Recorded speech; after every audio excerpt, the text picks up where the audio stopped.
Formation, employabilité et développement, le grand challenge du partenariat entre les universités et le monde professionnel, c'est le thème central de cette première édition du Salon des métiers dont les activités ont été lancées ce mercredi 13 décembre 2023 à l'amphi 1000 de l'Université de Parakou. Le représentant du maire de la commune, dans son intervention, soutient l'événement, d'autant plus que cette collaboration représente non seulement une réussite, mais également un potentiel pour aller plus loin, surtout dans un contexte où l'employabilité des jeunes est cruciale.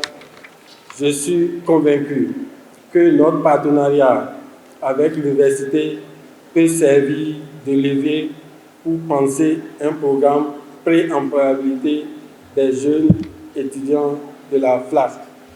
Je suis impatient de travailler main dans la main avec les responsables de la FLASH pour concrétiser cette vision et étendre cette initiative à travers le nord du Bénin. Ensemble, nous pouvons créer un environnement propice à l'éclosion de futures générations de leaders dynamiques et compétents.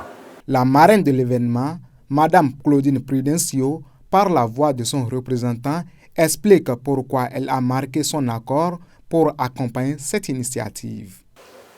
La présidente Claudine Prudencio a spontanément accepté être la marraine de ce rendez-vous de partage, d'information, de renforcement de capacités, d'échanges directs entre apprenants et acteurs de la formation et de l'emploi, parce qu'elle trouve juste et pertinente votre démarche. Elle a perçu facilement le mariage entre votre démarche et les causes qu'elle a toujours défendues, les actions concrètes qu'elle a toujours menées depuis des décennies pour l'épanouissement intellectuel et socio-économique de la jeunesse de notre pays. Je voudrais, au nom de la présidente de la Fondation Molara Prudencio, vous dire toute sa gratitude pour cette reconnaissance. Et lorsque cela vient des femmes et des hommes de science de vos rangs, et je parle sous le contrôle une fois encore du recteur Sobo-Syrien, on peut affirmer, sans risque de se tromper, que cela, à force de choses bien perçues, bien analysées et bien dites, afin que cela fasse tache d'huile. La première autorité de ce haut lieu de savoir, représentant la ministre de l'Enseignement supérieur et de la Recherche scientifique, dans son intervention, rappelle que cet événement vient à point nommé avec la vision du gouvernement dans le système académique.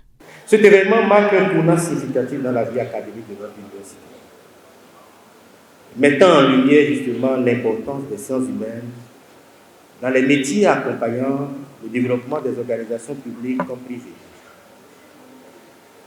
Les réformes de l'État central dans le secteur de l'enseignement supérieur fait obligation aux autorités à divers niveaux, donc des universités publiques, de former autrement les étudiants afin d'améliorer leurs chances d'insertion dans la vie professionnelle.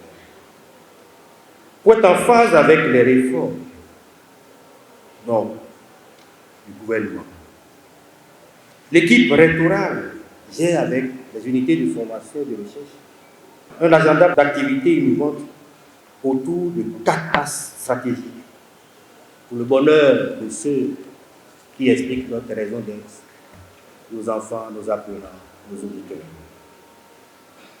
Le premier axe, qui est un lien direct avec la manifestation qui nous rassemble ce matin, c'est justement devenir une université entrepreneuriale et de métier.